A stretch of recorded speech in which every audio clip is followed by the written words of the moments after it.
Nossa terra, nossa gente e as histórias de quem vive aqui. Plantando a semente, dando as mãos, crescendo de grão em grão.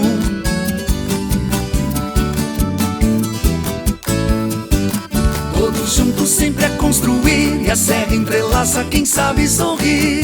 Todos juntos sempre a construir e a serra entrelaça quem sabe sorrir. Sejam todos muito bem-vindos ao 5º episódio do nosso podcast aqui do Grupo RS Com, Meu Coração, Meu Chão, contando histórias de gente daqui, que faz a Serra Gaúcha crescer a cada dia e mostrar o valor dessa terra, dessas raízes para todo o nosso Brasil, para todo esse mundo afora. E hoje, o Meu Coração, Meu Chão, diferente, porque estamos na Casa de Paolo, em Caxias do Sul, e vamos conversar com duas pessoas que fazem parte da história de Caxias do Sul. Vamos falar de comida boa, vamos falar de um bom vinho e de temas até polêmicos aqui da nossa região. O nosso Meu Coração, Meu Chão no ar mais uma vez, com a força, com a parceria e o patrocínio de Humana Saúde, porque cuidar é humana. Super Andreassa, que tem qualidade, tem variedade, tem economia para toda a família. Zanetti Materiais Elétricos e Iluminação, sempre ligada em você. Vinícola Salton, por uma vida efervescente, realização do Grupo RS Com.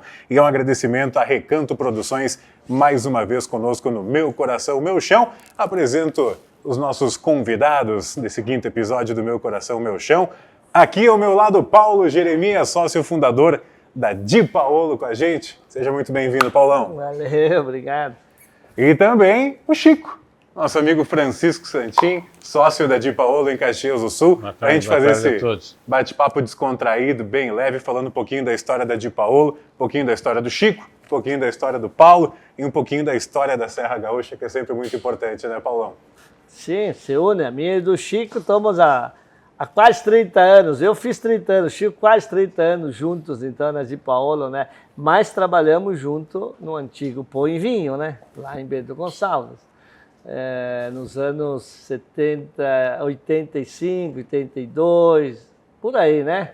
Então tem uma parceria de mais de 30 anos. É uma história que vem desde os anos 80 e que hoje resultou também nesse sucesso do Di Paolo. Primeira pergunta que eu vou te fazer, Paulo. E aí, é capelete ou é anholine? O Di Paolo, ele hoje sempre ele serviu o capelete. A sopa de capelete. A sopa de capelete. E assim, ó, se nós falar de toda a história, vamos dizer, o capelete ele iniciou em Bolonha, na Itália, né?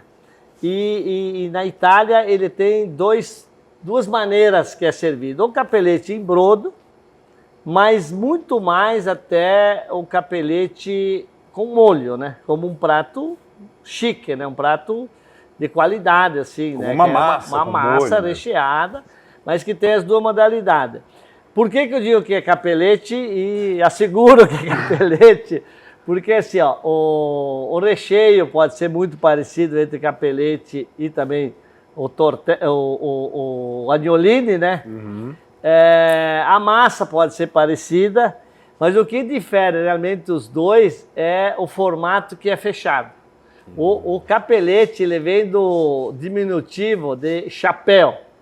Capel, em italiano, capelete é o que nós temos absoluta segurança que é o do Di Paolo.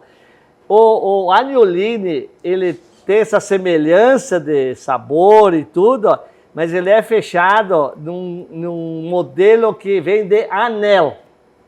Agnoline, anel, que ele é mais comprido e com um fechamento que identificaria o sistema de um fechamento de anel.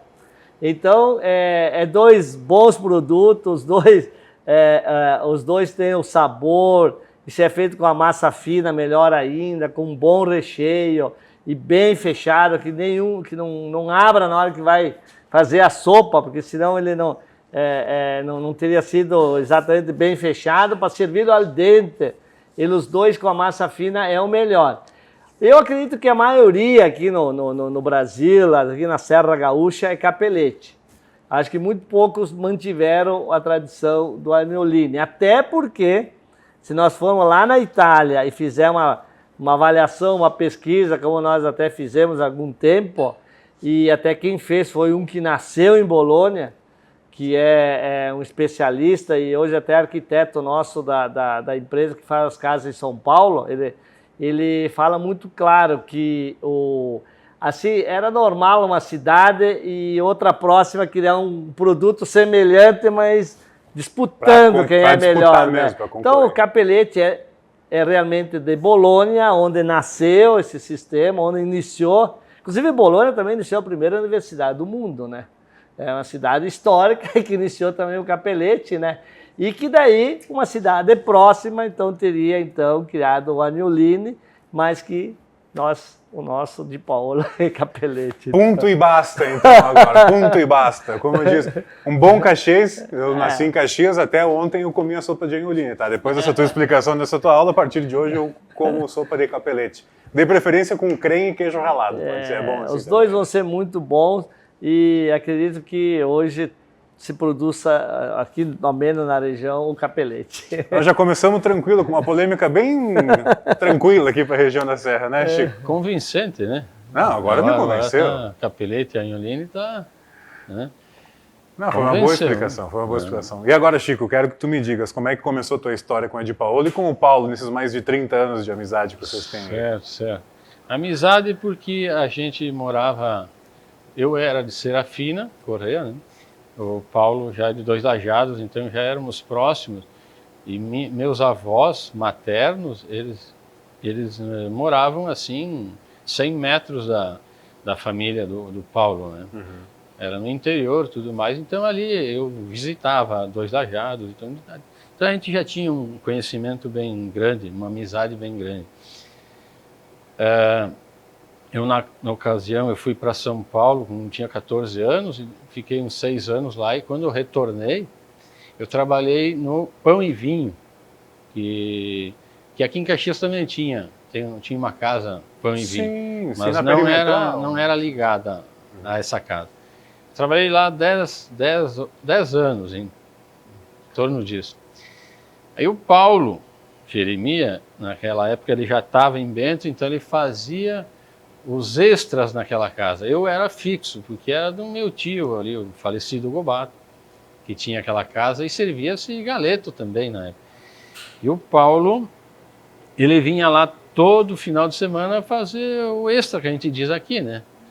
Sábado e domingo, trabalhar como garçom. Aquele bico. Ganhar um troquinho, né? Uhum. E também me lembro que ele vinha muitas vezes, além do almoço que fazia lá sábado e domingo, nas quartas à noite, ou sexta, ele vinha muito para Caxias também, em Citates, trabalhar como garçom aqui, então eu me lembro. Então, sabe, tem uma história bem grande, já um conhecimento bem... né? E dali, eu saí daquela casa do Pão e Vinho e fui trabalhar numa lancheria, no centro de Bento Gonçalves. Lá também o Paulo vinha lá comer também. Lá eu servia lá minuta, um bife com arroz e tudo mais. Então lá também ele vinha. Então vê que a ligação era grande. Permanente. Né? Aí ele eu já sabia que ele já tinha aberto, na época, o Giuseppe, ali entre Bento e Garibaldi, que já fazia 1 ano e meio, a 2 anos que ele já tinha aberto ali. Né? Aí ele passou um certo dia lá, Chico, vem trabalhar comigo em Caxias, vou abrir um José, a segunda casa no shopping Iguatemi, hoje Village, né? Sim. Tá bem? Disse, nossa, eu fiquei contente. Né? Na hora, né, já se conhecia. Já sabia que o Giuseppe já era um sucesso ali, Bento, Garibaldi, Porto Alegre já conhecia, estava no Vale, né? Uhum. Então eu disse, não, na hora, né? Então começamos ali em 96, não, nós começamos em 97, o shopping abriu em novembro de 96, né? E nós logo depois, em janeiro de 97, a gente abriu a segunda casa Giuseppe, né? Que está lá até hoje, 28 anos. Né? E de onde surgiu a ideia do Giuseppe? O primeiro foi a margem da 470, entre Bento e Garibaldi? Sim, foi ali em 94, né? 94 iniciou ali entre Bento e Garibaldi. Até perto da hoje Tela Sul ali que a gente fala. Pertence a Garibaldi, mas ficava muito próximo da divisa, então confundia um pouco, né, quem era. E aí iniciamos, né, a Mentoring foi um negócio que começou eu, meu irmão Roberto, né, e mais 6 funcionários. O Chico veio logo depois, então, para Caxias aí, né. Quando que te deu o start? Vou abrir uma galeteria, vou abrir um E restaurante. agora, então, nós começamos uma história um pouquinho mais lá no início, então, porque tem a hora que tu sabe, a hora que tu não sabe, e a hora que começa a vir informações, os sinais do que eu vou fazer, né? Então, assim, acho que a gente iniciaria assim, que eu natural mesmo, eu sou de Guaporé, né? E meus avós vieram do Vêneto, da Itália, nos anos... aí 1890, 1891, 92. Seu 12º filho de uma família que veio de lá. Na verdade, e aí o pai no Brasil teve 15 filhos, então 15 filhos, eu sou o 12º do pai e vivi até os 18 anos. É interessante porque lá na roça, com os pais, tu aprendia muito a fazer com a mão. A gente aprendia a colocar o cabo na enxada, não comprava enxada com o cabo, aprendia... Por exemplo, nós cultivávamos o ano todo e ainda não tinha energia elétrica, mas o conhecimento que os pais tinham, que nós fomos adquirindo também, é que tu plantava, tu cultivava, tu colhia e armazenava o ano todo, sem faltar alimentos. E assim tu tinha toda a parte também das proteínas, que era... A galinha, o frango, o porco, a vaca, o leite. Tinha que se ter um cuidado. Era enorme. tudo, não se comprava nada, bem dizer, era comprado sal e umas coisinhas assim, muito pouco, porque era assim, era interior, tudo se produzia, se comia. Para ganhar os dinheirinhos, juntava os peão na safra e ia vender na vila, ou fazia os carrinhos de lomba, vendia para os colegas na aula, e criava coelho, vendia coelho. Era uma coisa muito assim, porque não tinha dinheiro para todos, era muito difícil, né? E era muito interessante, porque um turno se estudava e um turno se trabalhava, e dava certo. Mas esse conhecimento foi interessante, de todo um fazer com a mão. Aí, nos 18 anos, eu fui para o quartel, e no quartel foi que eu, depois do segundo mês que estava lá, que fiz a Ordem Unida, aprendi, virou soldado, né? Aí eu fui designado para o cassino dos oficiais. Mas nunca tinha sido garçom na roça, nem conhecia a cidade praticamente. Aí eu pedi, depois de um tempo que estava no cassino, logo em seguida que eu entrei, falei para um tenente, até conhecido. O tenente chegou, hoje foi procurador-geral do Estado, até o Mauro Renner, que já esteve aqui também. E ele, na época, era um tenente CPUR, e ele falou, olha, mas não... Fazer um curso de garçom, pedi para ele para aprender, precisa servir bem, qualificar aqui, tá? Não, mas não é normal. O rapaz, de uns dias ele liberou fazer o curso de garçom. Eu digo, mas tem mais um detalhe aí. Eu vou estudar agora, me inscrevi aí no colégio estadual para concluir o 2º grau, e eu precisaria trocar as folgas que eu tenho durante a semana, eu faço um sacrifício, trabalhar no fim de semana, para ir à aula durante a semana. Ele, pá, isso aí tu vê com o teu cabo lá, isso aí já não, tu resolve lá, então. E aí fizemos aquele curso de garçom e concluí o 2º grau, voltando de lá, aí eu podia continuar na roça ou numa ocasião, assim, de ir numa excursão de fim de semana para a praia em Torres, e bem lá, assim, aquela bem econômica, não tinha dinheiro, sabe? Era colchonete lá no salão paroquial, de ônibus, assim. Aí eu vi aquele movimento dos argentinos, ano 80 para 81, na praia de Torres, aí. Digo, bah, aqui eu acho que eu vou arrumar um emprego. Fui lá, consegui um emprego num bom restaurante lá. Aí chegou no seguinte, que eles não forneciam roupa de garçom. E aí é bom porque tudo são sinais de informação. Daí um amigo foi comigo na loja, comprei calça, camisa, meia preta, sapato preto. Da estica. E aí me emprestou lá, R$312 na época, não sei que moeda era. E aí foi aí que iniciou o primeiro trabalho profissional de garçom. Aquele primeiro foi uns 4, 5 meses aí, já deu um dinheirinho para ter uma certa independência, para não depender de voltar para casa e ir para a roça. Aí que eu fui a Bento, né? Num passeio, cheguei no Pão e Vinho, e aí também, aí foi o emprego mais importante, assim, sabe? Porque eu aprendi a temperar galeto, servir. Lembra que o Gobato dizia, faz os galetinhos para mim aí hoje, aí tá. Temperar, assar, pegar os temperos, tudo, colhia tudo na horta. E aí, pô, aí era 12 mesas só, nós fazíamos um pouquinho de tudo. Eu morei 2 anos na casa lá, na parte de embaixo cima. da RS, né? Hoje tem a polícia rodoviária. Tinha uma casa tão pequenininha ali, mas era bem simpática. Trabalhou muito bem ali. Aí depois de uns anos eu trabalhei de garçom em casas noturnas aqui em Caxias, desde o Café Society para Incitatos. Depois eu trabalhei e fazia os extras no Pão e Vinho novo em Tom de Bento, que era outro, né? E fui tendo sociedades depois, com uma lanchoneta na rodoviária, que é até bom dizer o que não é para... Tu tem que saber, ser honesto contigo.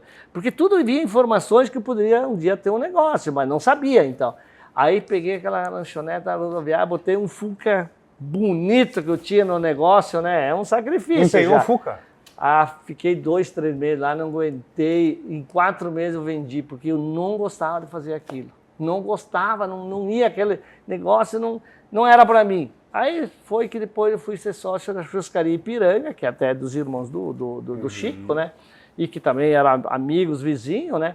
Aí sim, o que foi de bom? Os primeiros anos, ali, por 7 anos fiquei ali, aprendi a fazer compras, armazenamento, departamento pessoal, departamento fiscal, os eventos, festas, cliente, todo aquele negócio de funcionário. Aí sim eu tive uma vivência bem profissional para me encorajar, então, em 94.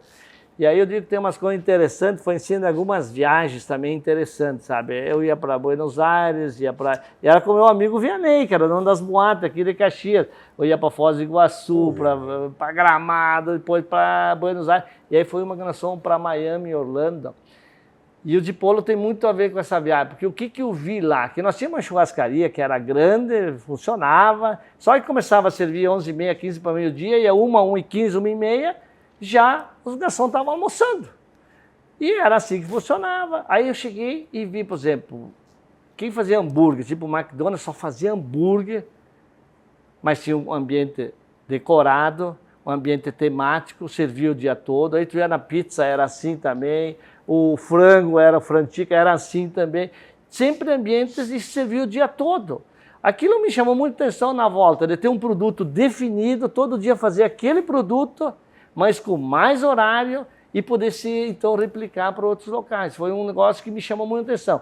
Eu fui em 92 e 94 e comecei o Di Paolo com esse cardápio até hoje, né? Que é a sopa de capelete, que é as massas, que é o galeto, a salada, e com um diferencial que até hoje nós fizemos e que é uma das coisas que eu vi lá.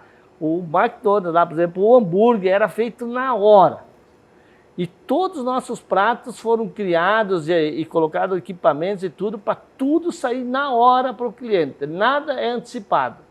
Sempre assim, ó, a massa a hora que o cliente pedir, com o molho que ele deseja, a sopa de capelete. Até é interessante falar, porque era normal em festas e também em restaurantes, lá na churrascaria, nós fazíamos assim mesmo, tu cozinhava uma panela para umas 50 pessoas de sopa de capelete e tu ia servindo. O Di Paolo desenvolveu, e aí tivemos também uma estrutura muito boa, que foi a Dalva na época lá, onde cada sopeira para cada cliente é dado o ponto na hora que pedir, para que sempre fique al dente. As massas eram a mesma coisa, fazia uma panela e ia servindo. Porque é um alimento difícil de tu mas manter, tem que ter equipamentos, treinamento, e tem que ser dado ponto para ficar al dente para cada porção na hora. Não pode fazer porque ela continua aí cozinhando. Sim. Se tu deixar ela incha, uma dupla, tripla porção, ela vai cozinhando. O capelete também. Ele tem que ter esse processo para dar sempre a textura de estar al dente. E aí teve um caso bem especial, que foi que nessas ações tu vai criando, tu vai tendo um flash de intuição, vamos dizer, que todo mundo gosta do nosso queijinho adorê, né? Disputaram que nem galeto, vamos dizer, A Dalva, que era cozinheira na Fenavinho, ela fritava, eu perguntei para ela o que ela fazia, ela fritava um penne num creme e dava fila de gente querendo comer aquele penne frito. Aí eu sugeri para ela, mas se no lugar do penne nós colocar um queijinho, será que não vou? E aí que nasceu o queijinho adorê. Foi numa ação assim que o queijinho adorê veio à toa. E uma das coisas que a gente desenvolveu muito nesse primeiro por ter o conhecimento de ser garçom, ser churrasqueiro, ter administrado, ter essa... Foi, primeiro, que tudo seria servido à mesa, com essa reposição à vontade, mas quando o cliente quisesse. A gente desenvolveu muito a meritocracia também e o sistema de servir. Por exemplo, o Roberto ele veio da roça na época, ele começou de churrasqueiro, ele foi para a Copa, da Copa ele foi para garçom ele foi para o caixa recepção para ser um gerente e sócio-gerente. Mas por que isso é importante? Porque a vivência faz com que depois tu saiba se está certo e ensinar. Porque o mais importante, muitas vezes, nós é o saber servir, o saber ensinar todo mundo a fazer um padrão, uma qualidade. Então, o garçom de Paulo, ele tem um treinamento que ele não deve ser invasivo naquela hora de servir, que ele deve chegar e repetir, por exemplo, montar numa mesa de negócios, assim, e repondo, assim, mas dentro do que precisa, não há mais, não há menos. No domingo, naquela festa, toda a família também, tudo servido à mesa, mas que a festa continue. Ele não pode ser o protagonista, ele tem que deixar o evento ser protagonista, a comida ser protagonista. E isso é um treinamento que a gente tem feito muito, a gente tem muitos profissionais que também nos ajudam, para que a gente possa, então, replicar. E quando veio a Caxias, né, não foi diferente, aí foi a casa que o Chico entrou junto, foi que daí nós treinamos, vinha uma Kombi todo dia de Caxias, trazia 9 funcionários, que é o que cabia, treinar para treinar mercadoria. Para treinar a equipe aqui, para treinar a equipe, para ter o mesmo padrão e a mesma qualidade. Porque daí a segunda é a mais difícil de abrir. Porque tu tem que replicar o que tu fez na primeira. E aí tu tem que ter manuais, tu tem que ter todo o sistema de maneira de fazer, as mesmas marcas dos produtos e tudo para replicar o mesmo padrão. Isso é algo que vem a melhorar, como melhorou muito o Sagu para nós, foi elaborar um vinho, todas as safras, para que tu tenha um vinho com aquela cor, com aquela textura, para que dê um padrão também no Sagu. E que o Sagu deu muito certo, ele realmente é um prato desejado. E teve uma coisa que foi criada em Caxias, não sei se o Chico lembra, né? Um dia a Mônica estava, que é a nossa arquiteta, e um monte de gente passando no mall, e nós assim com 80 lugares, eu digo, mas e 120 reais seria por pessoa a sequência. Eu digo, mas esse pessoal não vai vir comer aqui dentro, assim, no dia a dia, né? Eu digo, Mônica, não dá para abrir uma janela aqui para nós vender um prato aqui? Aí, tchê, não é que aquele prato vendia 5 mil, 6 mil pratos por mês, dava na mão do cliente. Bom, aquilo aumentou umas 2, 3, 10 vezes, 6 vezes, acho que aumentou aquela janelinha. Que é a unidade da praça de alimentação aqui e do sem shopping. falar que assim, ó, se não fosse o prato, não era sustentável a casa. Porque só aquele espaço interno não faturaria suficiente para manter. O que eu digo com isso? Tu estando no teu projeto, tendo acertado a tua estrada, porque aqueles anos tudo de experiência te ajuda para te acertar o teu projeto. Isso eu recomendo para todos, tanto profissionais liberais, ou o que for fazer na vida, ou empreender, acerta o projeto de natureza. Essa é a minha estrada, isso vai me realizar. Para nós não é trabalho o que nós fizemos, nós é realização fazer o que nós fizemos. Tanto é que eu estou, desde os primeiros 10, 11 anos, ou 12 na vida, eu sempre trabalhei aos fins de semana. E não sinto que trabalhar fim de semana é um castigo, é uma alegria. Ver cliente, tá aí. E nessa casa de Caxias foi isso aí, é uma intuição que te dá na hora assim. E hoje nós servimos, sabe quantos pratos de Paulo serve hoje desses expressos?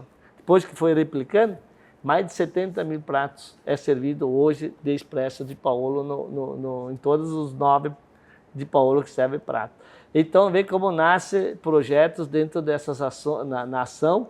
Se é para ti, se é o teu projeto, vem. Isso acontece com todo mundo que acerta a sua estrada. Não é por acaso, por exemplo, que tem marcas de farmácia que saiu de uma lá, 2 e tem 1000. É o projeto certo daquela pessoa. E se ele não faz, outro talvez não faça. Tem que cada um fazer o seu projeto para a obra ficar boa. Verdade. Chico, quando a gente volta um pouquinho no tempo, Paulo contou para nós essa história de vocês, da amizade. Você falou, né, dos avós morando a 100 metros de distância, e depois teve aquela passagem na cantina, e depois onde tu servia lá minuto, ele ia lá para comer. Tu imaginava naquele tempo que o cara que para abrir uma lancheria empenhou um Fuca fosse ser um empresário de sucesso que é hoje, continua com a tua amizade, continua com a sociedade agora, né, com essas unidades de Caxias do Sul, mas voltando no tempo, tu imaginava que aquela audácia desse rapaz que fazia bico de garçom, que tentou abrir uma lancheria empenhando um Fuca, fosse ter o sucesso que tem hoje? Olha,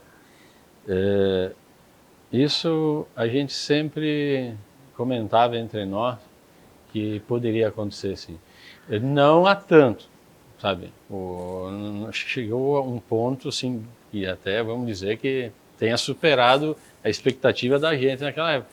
Mas eu sempre dizia, não, mas ele não para, sabe? Uma pessoa que ela não para, ela tem curiosidade, ela vai daqui, vai dali, faz um negócio, faz o outro, e vê que faz com consciência, faz com inteligência, tu vê que ela vai longe, né? Eu sentia isso. E quando ele vinha lá fazer extra de noite, dava assim até um certo remorso, porque às vezes sabia que estava 2 graus, às vezes 0 grau, até negativo às vezes estava, e ele vinha de Bento para cá, nas estradas muito ruins, né, que tinha na época. Estava em obra aquela época. E vinha trabalhar. E vinha com um Fiat 147, azul, eu me lembro. Um Fiatzinho 147, batendo o queixo, imagina, né? Sem ar, sem nada. E vinha fazer isso aqui. Então a gente se falava, nós ia dormir, né? Ou ia tomar alguma coisa por aí, né? Nos botecos à noite. E ele vinha trabalhar, então trabalhava de dia lá e vinha trabalhar. E nós ia dormir, porque dia seguinte também nós tínhamos que trabalhar. Então nós sentia, sabe, que na verdade, eu acredito que o líder, ele nasce líder, né? Então já vinha pronto, né? A gente sabia que ele ia ter um sucesso, ia ter muitas casas e tudo mais, mas como eu falei, né? Não esperava tanto, né? Você sabe que sempre tem muito para crescer ainda. Um monte de coisa que a gente se lembra nessa hora, que foi aqueles pequenos sacrifícios que depois renda. Por exemplo, quando eu fui na Ipiranga, eu tinha um Passat GT. Para mim comprar 10% de Ipiranga, eu botei o Passat GT. E quando eu comecei o de Paulo, só para concluir para ele, como era muito dinâmico, eu tinha construído uma casa na época, né? E para construir a casa que eles também iam lá, eu tinha um carro novo e uma moto CB400 já. Eu vendi os dois para fazer a casa.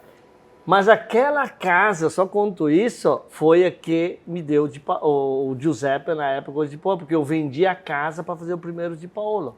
Mas por que tu faz isso? Porque eu acreditava que eu tinha o conhecimento para fazer, porque não era meio arriscado, né? Mas foi ali que foi a grande sacada de $50 mil, para ver que a casa não era deu, mas foi $50 mil que serviu para iniciar o negócio. Eles perderam, porque eu era solteiro e tudo na época, né? Todos nós éramos solteiros. Todos eles tinham achado. Ainda bem que deixou claro, não quero sair de noite, tomar um negocinho. Voltamos no tempo, né? Não, mas depois a gente comprou outro apartamento e tudo. Eu acho que esse dado de início, depois tudo recebe em volta. Então, são pequenos, acho que é bom para quem nos ouve também assim, entender que não é que tem que cair do céu ou não tem que cair, mas tem que fazer o que o Chico falava, tem que fazer esses pequenos sacrifícios que depois te dá em troca muito. E aquilo que eu acho que é interessante falar, que o Chico falando, poderia chegar ou não chegar, para ter mais ou menos negócio, é bem assim, ó, primeiro se faz um bem feito. Dando certo o primeiro, nós vimos que no primeiro e segundo ano o Guia 4 Rodas nos elegeu uma destacada qualidade da cozinha como uma estrela. Pô, isso aí para o turismo, o pessoal vinha com o guia embaixo do braço e dizia, o guia comia, fazia a refeição, pagava e na saída dizia, o guia tá certo, estava certo, tá bom, está. Aí veio essa imagem veio crescendo. Aí o Shopping Caxias da época foi lá nos convidar, porque viu no guia e viu quem nós éramos, nos conheceram. E mesmo nós não tendo recurso, dinheiro, eles financiaram para nós a obra e quase quebramos naquela vez, porque foi 3 vezes mais do que eles achavam que ia gastar, né, Chico? Como toda boa obra, né? Porque o shopping custa muito para shopping, a mais do que fazer na rua, né? Então teve isso que nós não conhecíamos shopping, depois fomos conhecer. Mas foi ali que a gente se uniu com mais gente e deu certo. Mas daí tu abre 2, 3, 4, 5, 8, eu já inaugurei mais de 25. Mas assim, ó, tu não pode descuidar da primeira, da segunda, da terceira. O que tu já construiu, tu não pode perder. Para tua alma não serve perder. Tu tem que cuidar muito isso. Cuida bem da primeira, cuida bem da segunda, da terceira, então tu não sabe quantas tu vai ter. Mas tu não pode esquecer de cuidar de todas que tu tem. Porque esse também seria o grande problema de tu, aquela não está dando muito certo, então, faça outra coisa, não sei. Não, se foi isso que deu certo, tem que continuar a dar certo, porque senão fica essa ferida aberta, vamos dizer, né? Cuida de todos como fosse a primeira sempre. E esse é um dos segredos, Chico, cuidar de cada Di Paolo com muito carinho? Com certeza, eu estou ali há 28 anos, a gente já criou-se muitos colaboradores, né? Se formou muita gente para essa casa de Lourdes, lá para o próprio shopping também. É o dia a dia, estando ali o dia a dia junto com a equipe, tendo uma boa equipe comprometida, a qualidade é boa, a equipe é maravilhosa, tu tem eles sábado, domingo, pega junto, é sensacional, né? Esse modelo foi um modelo que deu muito certo, porque como o Chico, a gente tem 17 sócios operadores hoje dentro do Di Paolo. O primeiro fui o primeiro sócio no seio da família, que era o Paulo e o Roberto, depois veio o Roberto. E o Vicente. O Vicente veio por Caxias. Eu fui o primeiro intruso, vamos dizer assim, que no seio da família, Jeremias, entrou Santinho aí no meio. Depois veio todo mundo, veio o Camilo, né? O Sandro, o Márcio. Só não é Jeremias porque não quis mudar o RG, né? Mas já podia ser também. O Márcio até tem um pouquinho de parentesco. A avó dele a bisavó dele era minha avó. Mas isso de formar dentro é muito interessante, porque tu leva a identidade para outra casa já. Tu leva o conhecimento. Tu mantém aquela ligação de carinho e respeito também, né, Paulo? O cara já sabe fazer, sabe ensinar, sabe se está certo, se não está. Tu ganha na imagem do negócio, muito rápido. Aqui em Caxias foi fantástico. Nós trabalhamos aqui em Caxias anos e anos, sempre lotado, sempre dando resultado. A do Shopping Guatemi, quando tinha só ela, era assim mais ainda o resultado. E sempre formando gente em todas as casas, né? Porque ia abrindo casas e ia se destacando. E a gente sempre observou muito dentro da meritocracia, mas também a ambição das pessoas crescer. O Chico era um que tinha ambição, tentava fazer como o outro, porque a ambição ajuda muito, é um combustível para chegar e se dedicar e fazer e se realizar. E o aprendizado. Sem aprendizado não adianta, não tinha que saber fazer. Mas tinha que querer fazer melhor ainda, fazer mais. Aí que era o cara que se candidatava a ser gerente, a ser sócio, a ser alguém que aumentasse os braços da liderança, né? A gente liderava, fazia, mas precisa de braços, né? O bom de uma empresa é quando ela vai, e se tu não está um dia, dois, uma semana, ela anda normal. Tu tem as inovações, tem tudo para fazer melhor, vai negociando, vai fazendo. Mas se o líder ele tem que ficar para dar certo, ele começa a não ver o todo e não melhorar e não ampliar o seu negócio, né? Ele precisa delegar. E o bom de delegar é muito bom, mas delegar e não acompanhar, daí é melhor não delegar. Tu delega, mas passa uma vez por semana, uma vez por mês, cada 15 dias, vê se o que tu delegou está sendo feito. Porque a gente delega para o churrasqueiro, a gente delega para a cozinheira, delega para o gerente, delega para o garçom, delega. Mas tem que ter a visão que aquilo está sendo feito. Porque se ele deixa de fazer, daí tu delegou errado. Ou corrige, reensina. Porque tem que ter sempre a confirmação que foi bem delegado. Isso é para sempre, não adianta. E para quem trabalha no ramo alimentício, né, Chico, tu tem que ter pessoas... Na política se usa muito esse termo do cargo de confiança, mas eu acho que no ramo alimentício mais do que isso ainda. Precisa ter ao teu lado pessoas que, assim como eu tenho certeza que o Jeremias desde o início confiou muito em ti para ser teu sócio, para gerir, para operar o negócio em Caxias, tem que ter essa mesma confiança nas pessoas que estão por ti na ponta do negócio. Vai passando adiante, mesmos ensinamentos, né? Viu que a história ali, a gente vinha de Bento Gonçalves, uma Kombi cheia, né, de pessoas, de gente e colaboradores e mercadoria também. Nós pegávamos lá no mercado Grepar a farinha, nós pegávamos muita coisa, porque tinha que começar aqui a segunda casa, não tinha crédito muito na cidade. Tinha lá, né? Tinha lá, né? Então tinha que Eu gostei disso, Paulo. Ele foi, não tinha crédito e tal. Eu digo, não tinha dinheiro para comprar. Na época, né? Tinha que comprar e pagar sempre os 2 meses atrasados, né? Para fazer o estoque inicial, fazer o cartão de crédito, ele absorve um monte de dinheiro o primeiro mês, né? 80%, 90% é cartão e fica para 30 dias para receber. E nós temos hoje colaboradores de 28 anos. 28 anos de casa. Aqui, e 30 e... 30 no todo, né? Lá em Garibaldi, Eu comecei com um churrasqueiro aqui, começou comigo aqui. Ele ainda é um ótimo churrasqueiro hoje, né? Começou Osmar, que começou como garçom. Hoje ele é sócio desta casa. Ele é sócio de São Peregrino, sócio lá com a gente, lá no Village. E o Ayrton, também outro irmão meu, que cuida lá, o Expresso lá no shopping, né? Então, várias pessoas que começaram junto com a gente ainda estão, né? A meritocracia aqui, né?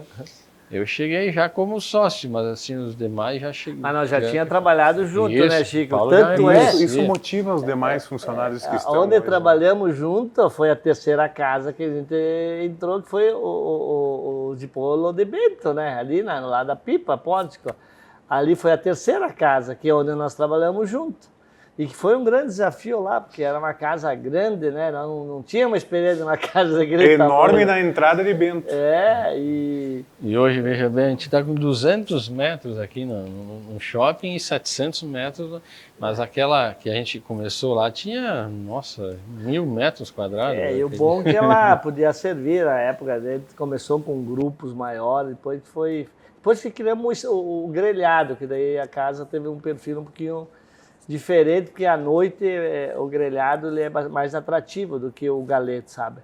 E para público local o grelhado serve bem. Ele é uma opção mais atraente, principalmente à noite, para público local. Turista já, não empresas assim, é mais galeto. Mas família também é muito galeto, mas aquele local de noite gosta de um grelhado. Eu sei que a receita do tempero do galeto vocês dois não vão me entregar aqui.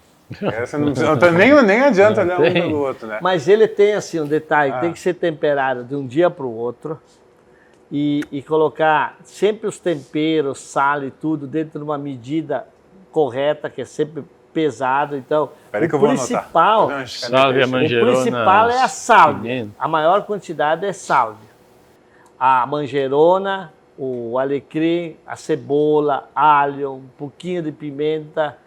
É feito assim, ele fica marinando a cerveja para desmanchar o sal, né? Põe o sal e aí desmancha com cerveja, porque a cerveja ela tem uma função de manter ele mais suculento. O vinho a gente só põe na hora de espetar para dar aquele aroma de ir para o fogo. Porque senão o vinho ele extrai, ele é muito alcoólico, né? A cerveja ela deixa mais, ela cria uma pequena película que mantém ele mais suculento. O queijinho adorei, por exemplo, ele é bem sequinho assim, porque vai a cerveja para não deixar entrar gordura no creme. E o galeto vai cerveja para não sair. Então vê que é tudo uma técnica aí, né? Mas aí ele fica de um dia para o outro marinando e tu assa ele numa temperatura bem ideal. Até a churrasqueira, nossa, tem uma história boa do Chico aqui para contar. Gostamos de boas histórias. A primeira churrasqueira transportável a carvão no mundo, ela foi colocada aqui em Caxias, no shopping. Por quê? Nós tínhamos que botar de início uma a gás, e naquela época as a gás não tinham um queimador que nem hoje, que seria até boa. E aí nós tínhamos que trocar ela de um dia para o outro, que não podia fechar. Se fechar, quebra. Aí fui lá na Cher lá, tava o seu... Lembra do saudoso agora, né? Darcy.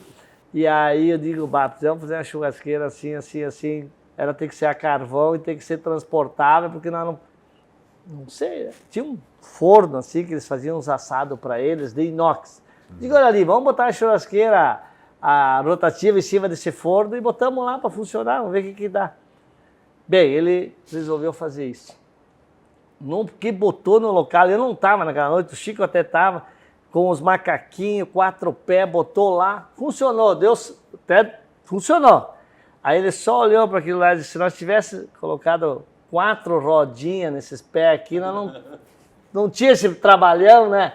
Resultado, botaram as rodinhas, fizeram ela bem com isolante, sabe, bem feitinha, né? Depois foram fazendo com o tijolo bem colocadinho, com bem um isolamento que não saiu o calor. Resultado, essa churrasqueira é vendida para 92 países hoje, todo fogo de chão, todo mundo compra essa churrasqueira, inventada do nada há 28 anos atrás. Para uma de Paulo. Bom, outra coisa que foi interessante que a gente foi o radite, né? O radite é feito aqui, é cultivado aqui em Caxias, o radite, né? Nós comprávamos quando nós chegamos aqui da fruteira Itamar. Hoje não existe mais, ele tem um grande estacionamento, parque aqui no centro. Aí depois, como ele estava meio que desistindo da fruteira, ele já tinha ganhado bastante dinheiro, e aí ele me passou contato direto desse fornecedor. Mas nós ampliamos muito o plantio, com estufa. Foi melhorado muito. Tudo primeiro corte na radite hoje, e serve todas as casas. Aqui no Rio Grande do Sul, Santa Catarina, Paraná e São Paulo. O radite primeiro corte também surgiu aqui em Caxias, né? O pequenininho, né? E agora, hoje ele tem até em terra de areia também. Como foi o capelete, né? Com a família que fazia o capelete para nós ali à mão, numa certa hora, ou ela parava, ou nós resolvemos fazer uma sucessão com os filhos. A gente entrou com 50% do negócio e os filhos assumiram. A filha e o filho, e mais os seus cônjuges. Aí a gente conseguiu desenvolver máquinas. O Leonardo dizia para a mãe dele um dia, eu vou inventar uma máquina para fechar capelete, porque está dando muito trabalho, porque ela obrigava eles também a fechar, né, de gurizada. Aí um dia ele fez engenharia, ele fez a incubadora no Senac e inventou, depois de 16, 17, 18 vezes de teste, o capelete ficou perfeito. Eu digo, pode fazer, que é esse mesmo. E ficou, olha, ele é congelado 15, 20 minutos depois de feito, ele é todo fechado, que não abre nenhum, e então a qualidade melhorou do capelete com esse equipamento, e a sanidade dele também mais ainda, porque ele não corre o risco de contaminação hoje.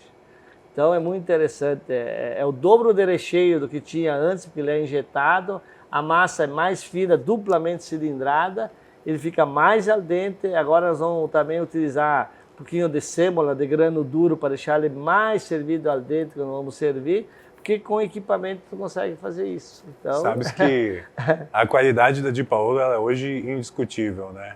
Eu já tive a oportunidade de provar sequência, já tive a oportunidade de ir no Express, né, nos shoppings, um prato que facilita muito o dia a dia de quem vive na correria, né? Correndo atrás da máquina, como a gente diz, mas muita gente não sabe esse lado da história do Chico, esse lado da história do Paulo. E quando tu volta, assim, às vezes, no teu momento de reflexão, eu sei que tu gosta de trabalhar fim de semana, você falava, e a gente olha hoje muitas pessoas que não gostam de trabalhar nem de noite, nem fim de semana, né? Bastante, né? Mas aí a gente vê tu fala com orgulho disso, chegar, encher teus olhos d'água, porque quando tu volta no tempo que tu pensa, pô, o Paulo lá, mais jovem, tinha um Fuca, colocou no negócio. Depois conseguiu um carro lá, o Passatinho, fez uma casa, botou no negócio. Você abriu mão de coisas para você, para algo maior. E quando tu volta a pensar isso aí, que sentimento que te dá? É de trabalhar hoje com uma receita que talvez fosse do nono, da nona, do pai, da mãe na roça, e hoje está sustentando e auxiliando o crescimento de várias famílias. Não se sabia na época o resultado que você teria, mas que faríamos tudo de novo, certamente, né? E do jeito que se fez, onde é que se mede assim, o certo ou errado? É no resultado, né? Se a gente está tendo esse resultado, a gente acredita que construiu de uma maneira que deu, de uma maneira que foi possível, de uma maneira que se escolheu, porque sempre é uma escolha, né? O ruim é quando tu faz aquilo na obrigação. Pô, eu tenho que botar esse carro porque senão, tenho que vender porque senão eu vou quebrar, vamos dizer. Não, sempre foi uma opção colocar, nunca foi uma obrigação. E isso ajudou porque aquilo fazia mais, né? E quando tu via que aquilo fazia mais, tu ia vendo, tu ia fazendo, aí vinham as oportunidades. Por exemplo, depois de Bento a gente fez Gramado. Foi uma distância Gramado, era mais de 100 quilômetros, era um outro desafio. Só que a marca, ela foi para o Brasil todo, né? Em Gramado, de polo. Quando viemos a Caxias, foi um boom, porque também Caxias no shopping a gente ficou maior, né? Mas Gramado a gente ficou em extensão maior. E aí a gente queria manter essa liderança já de qualidade, de padrão, de fazer, de Paolo ser destaque, né? Pelo guia 4 rodas, por ter visto isso, por equipes, por formação. Então, essa maneira de crescer na época, ela também te mostrava o resultado por estar certo, mas te ampliava a marca para ser vista e poder ganhar mais espaço. Eu vou dizer que assim, depois de toda essa serra ter desenvolvido, que a gente decidiu ir a Porto Alegre, a gente não imaginava o tamanho e a imagem que a marca tinha, porque nós abrimos Porto Alegre e em parte erramos, porque abrimos num tamanho de 100 e poucos lugares e ampliamos 3 vezes, né? Porque era muito tempo de fila.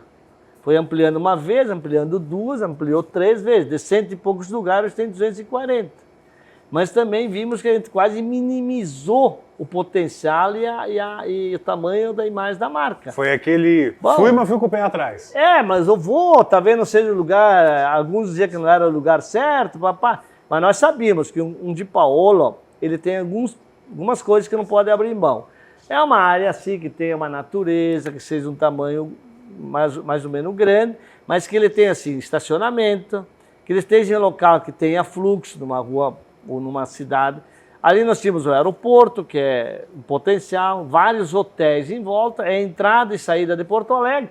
Quer dizer, se nós formos bons, também acho que vai dar certo. E na verdade, a gente praticamente contribuiu para aquele local se desenvolver. Porque os primeiros anos, até o McDonald's sofreu ali, e nós sofremos menos e tivemos esse resultado rápido, sabe? E daí foi onde também, então, por aeroporto, que a gente também viu a possibilidade de expandir para outros estados, né? E a gente foi para o Recanto Maestro também, a gente fez uma casa lá bacana, junto com o Roberto da Beira Rio lá, que fez um desenvolvimento naquela região, está indo bem. A gente fez mais Novo Hamburgo e tal, mas o grande passo foi quando o Roberto fez Itapema, em Santa Catarina, né? E aí depois Paraná e São Paulo, mas o segredo de ter ido para fora foi ter os produtos aqui, já desenvolvidos, e em condições de produzir grandes quantidades, né, para o corporativo e também para o congelado. Depois que nasceu o congelado, inclusive, né, antes era o corporativo o principal, a gente viu que só se manteria padrão e qualidade e seria a opção mais certa ter a logística para que o nosso produto chegasse lá todas as semanas, que a validade é até mais do que uma semana, mas todas as semanas, o galeto, e o galeto que tem que ser um padrão, sempre 500 gramas, refrigerado e não congelado. Toda semana o radite, aí vai nós temos produto tipo o queijo, do queijinho vai daqui, a farinha vai da orquídea, a burate para fazer a polenta, mas aí tem o vinho, o suco, o vinho para sagu, o vinagre, tudo é produtos que mantêm o padrão e a originalidade aqui da Serra Gaúcha. E que é um assunto interessante de falar quando nós pesquisamos, depois de ter chegado em São Paulo, porque eles não entendiam a sequência em São Paulo. A comida italiana não entende. Nós fizemos uma pesquisa com mais de 600 pessoas que responderam entre presencial e online e fizemos um reblend. Aí o blend novo deu que, primeira coisa, o capelete tem origem italiana lá de Bolonha, o radicchio é da região também de lá, as massas tem tudo a ver com a Itália, mas o queijinho adorei seria de origem egípcia, a maionese alemã, o fug mais francês, mas o galeto é de Caxias do Sul. Assim como o sagu deve ser de Bento, né? Vamos dividir aí. Será? Mas o mais interessante é o seguinte, ó, que essa sequência é só da imigração italiana aqui na Serra Gaúcha. Não existe na Itália a sequência como nós fizemos aqui, da sobrecapelete. Lá os caras foram comer sobrecapelete, que é mais sopa e talvez só sopa, né? Mas nós temos essa sequência que foi desenvolvida. Mas por que muitas coisas foram desenvolvidas assim? Porque era o que os italianos e os nossos imigrantes encontraram aqui nesse solo, nessa terra, e puderam fazer. E se é verdade que era os passarinhos antes, foi para sobreviver. E aí veio o galeto para também pegar um ossinho, vamos dizer, né?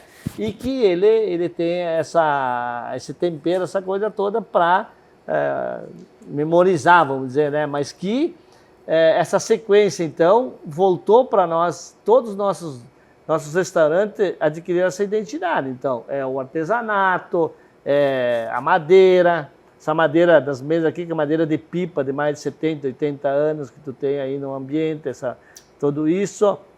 Aí também o vidro, que é muito, mas o ferro, com que tu tenha então essa unidade em todas as casas de materiais também colocados. E falar Cucina della Serra Gaúcha, da Itália para aqui. Então nós mudamos para conciliar o que realmente é verdadeiro, o que aconteceu de fato, e nessa pesquisa nós ficamos muito felizes, porque nada melhor do que falar de Serra Gaúcha para o Brasil todo, né? E que está dando muito, muito mais certo para explicar, para servir e para entrar realmente em ressonância com o negócio. Chico, a tua atuação junto a Di Paolo, a Cucina della Serra Gaúcha, como diz o Paulo Jeremias, tu te imagina hoje sem aquela janelinha lá no shopping, lá, aquele começo que hoje já tem outra unidade dentro do próprio shopping, né? Não, de jeito nenhum, não iria, como o Paulo comentou, a gente não iria sobreviver ali, porque é um espaço bem caro esse no shopping, não adianta, é um condomínio e aluguel.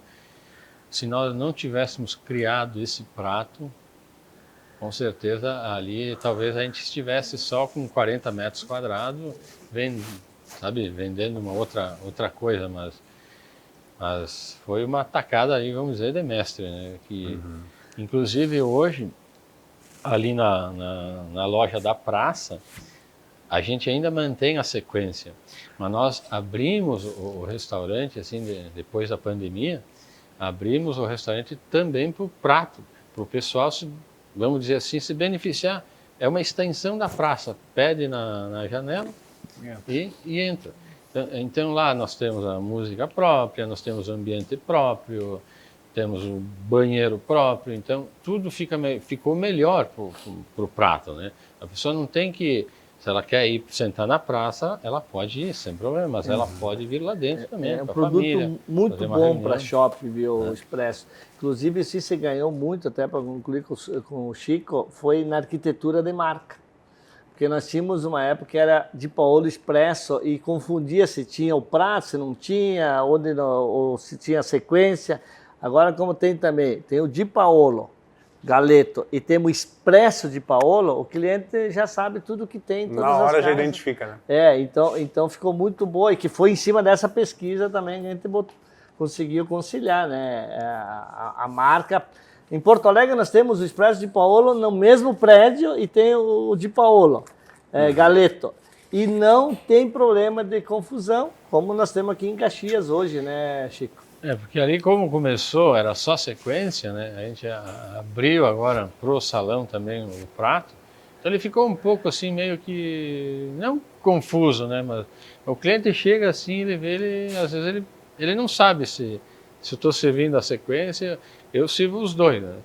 Porque já vende muitos anos, né? Então nós chegar e dizer assim, ó, a partir de hoje não tem mais sequência, a gente iria perder bastante cliente com isso, né? É um conforto para o cliente chegar e ter a sequência e ter a opção também do prato, mais simples, mais rápido, né? Com certeza. Comer menos, por exemplo, que hoje está uma tendência também, né?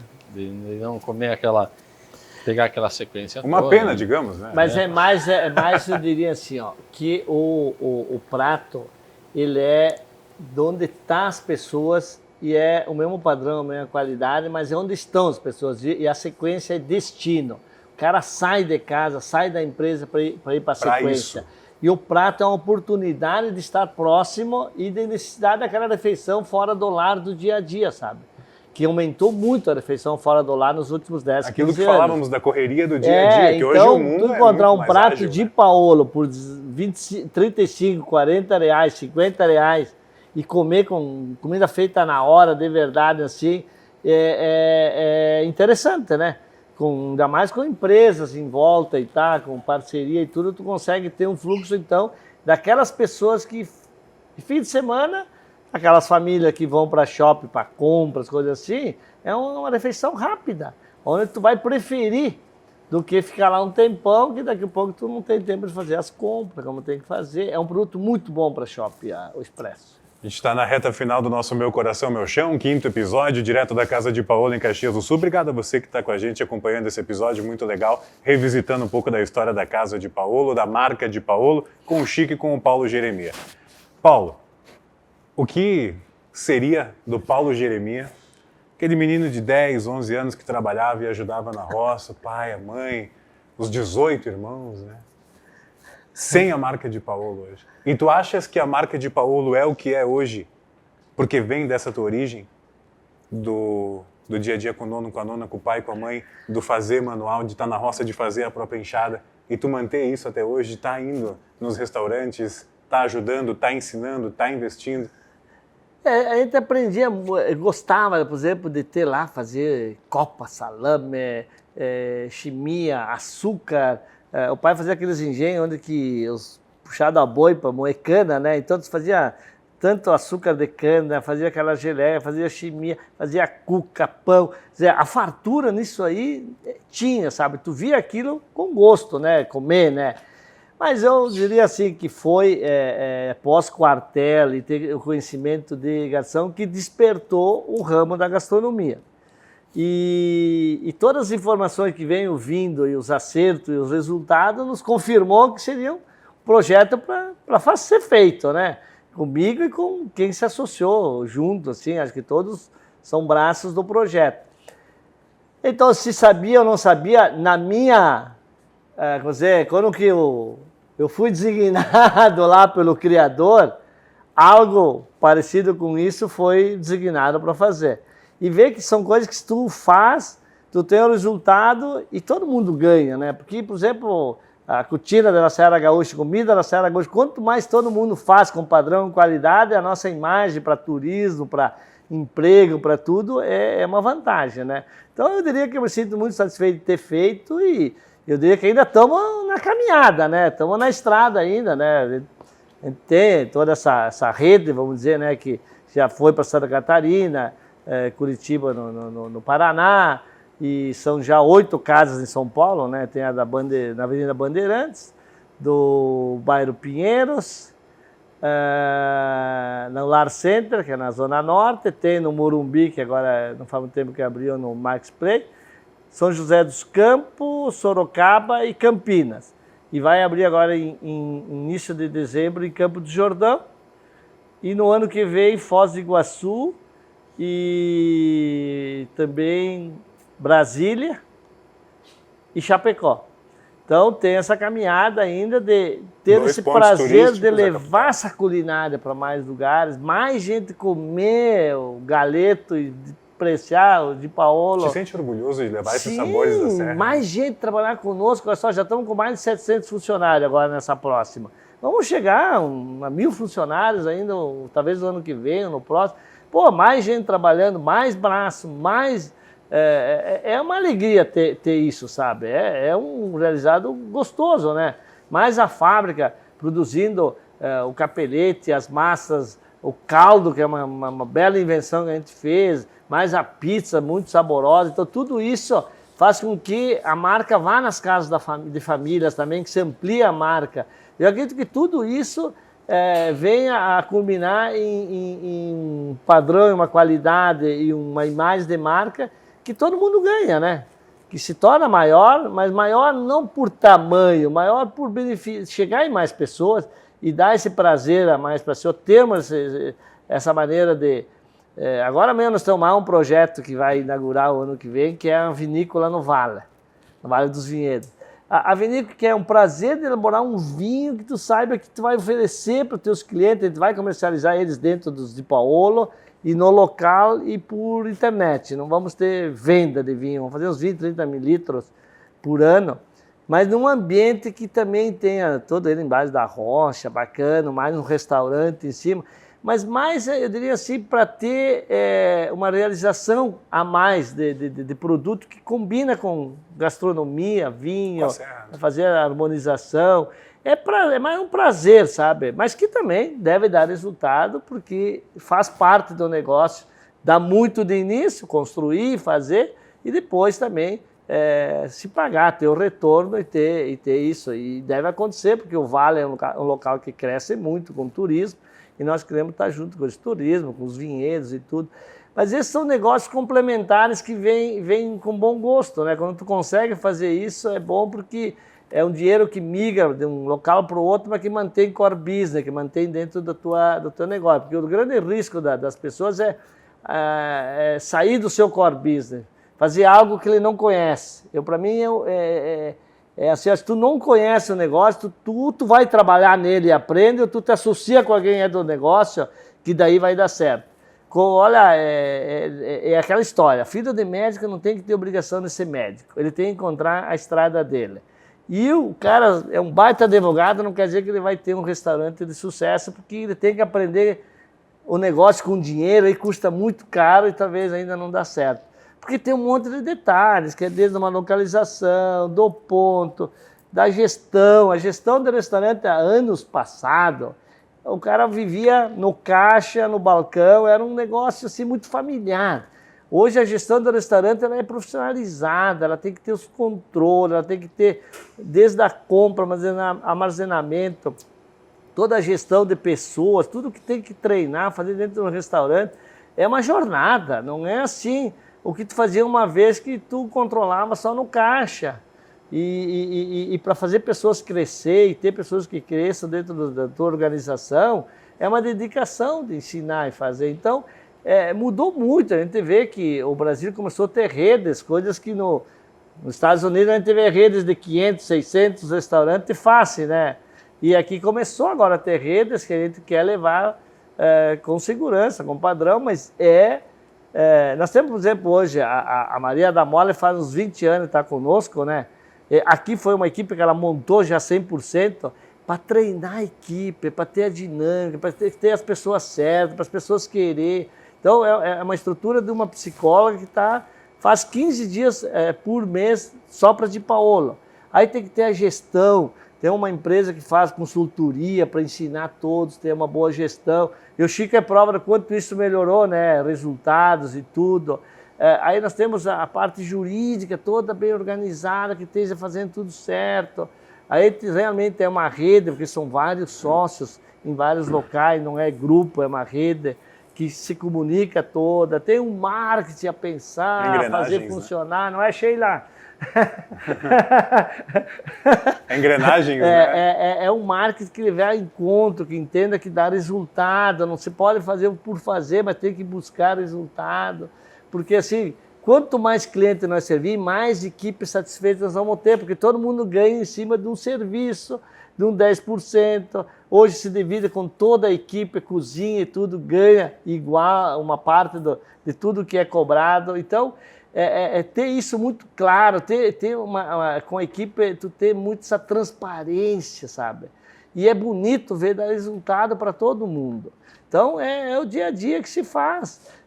Para nós, dentro de toda a organização, os fornecedores são uma das partes mais importantes que nós temos. Nós melhorar o fornecedor para que ele te atenda cada vez melhor e ele ir bem, ele construir a vida dele, é fundamental para o nosso padrão de qualidade.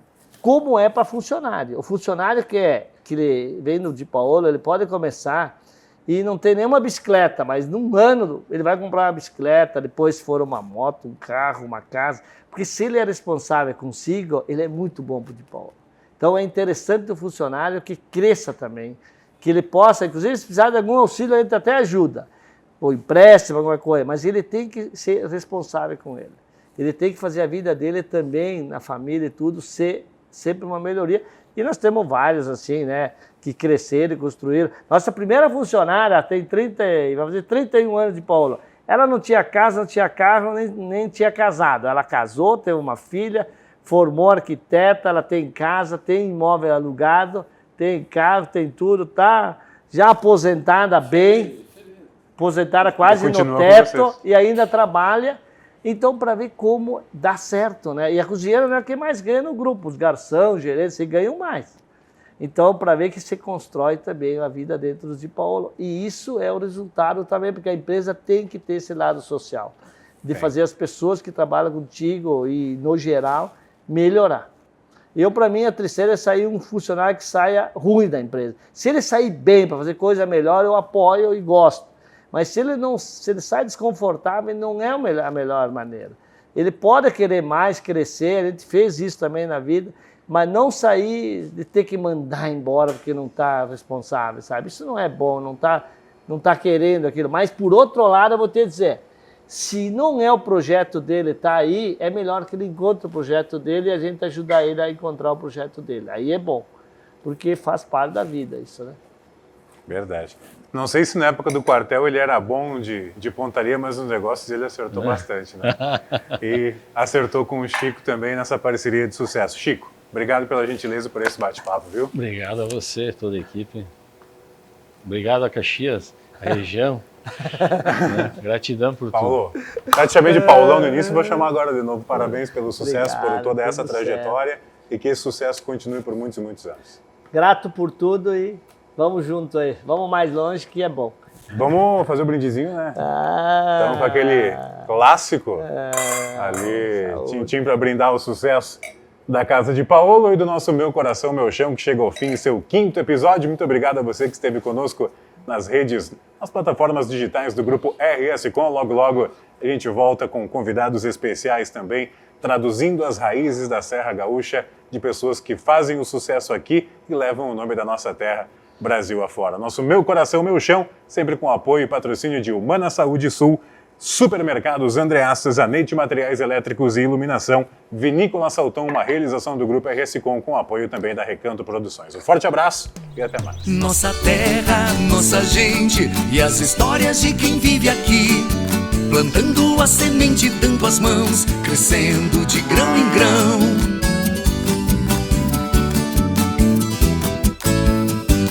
Todos juntos sempre a construir e a serra entrelaça quem sabe sorrir.